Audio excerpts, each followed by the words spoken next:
الشخير عند الأطفال كيف هو علامة من علامات الانقطاع التنفس الانسدادي، والمرض هذا موجود عند الأطفال وموجود بدرجة زادة محترمة. الشخير ينجم يكونش واضح بالباهي عند الأطفال، ينجم يكون جوست التنفس فيه صوت التنفس عالي شوية ما نحسوش به برشا، نحسوا به وقت التنفس تسمعه بعديك يقف وبعديك يرجع بشهقة بشلهق، عندها تشلهيقة كبيرة احنا نقولوا، فهمت؟ هذيك تشلهيقة عند النوم وصدق تتكرر، هاي ماهيش طبيعية، هذيك علامة من علامات انقطاع التنفس.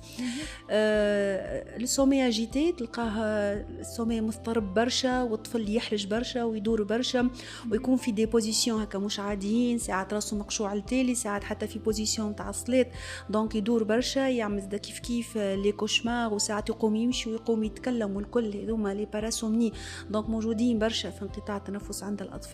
التبول، دونك الطفل بعد 5 سنوات سي ما قاش فما التبول الكل يجي يرجع له، كيف يرجع له في الليل هذه علامة مهمة، لو تجي يكون علامة من علامات انقطاع التنفس.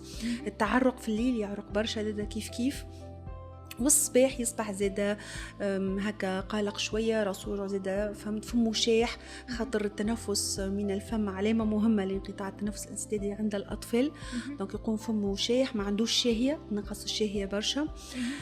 في النهار ما عندنيش مسألة التعب والخمول والكل، تتعوض عند الأطفال باضطراب السلوك باش يعوض هذاك الفشلة والكل بالكث بفرط الحركة، باش يتحرك برشا أجيتي، ما يقعدش في بلاصة بركة، ولدي يتحرك برشا كذا، دونك باش يتعوض هذاك الخمول بفرط الحركة عند الأطفال، دونك يتحرك باش ما يرقدش ولا يتحرك باش بور لوتي كونتر هذاك الفاتيغ والسومنولونس وكل شيء. دونك فرط الحركة عند الأطفال أكيد فما أسباب أخرى، لكن لازمنا ديما نفكروا في نوم الأطفال ونثبتوا في نوم الأطفال متاعنا، يجب يكون سبب من الأسباب كذلك. تديها هاشلايك فوالا، أسباب رئيسية مختلفة بالنسبة للكهول، أسباب خاصة انتفاخ اللوزتين والانتفاخ الزويد احنا نقولوا متاع الجريجم ومتاع الخشب، هي الحقيقة أهم الأسباب، 80% من الأسباب. إذا صغيرك يشخر ولا حتى إذا تشوفوا يرقد فمه محلول في حد ذاتها علامة لازمها تجذب انتباهنا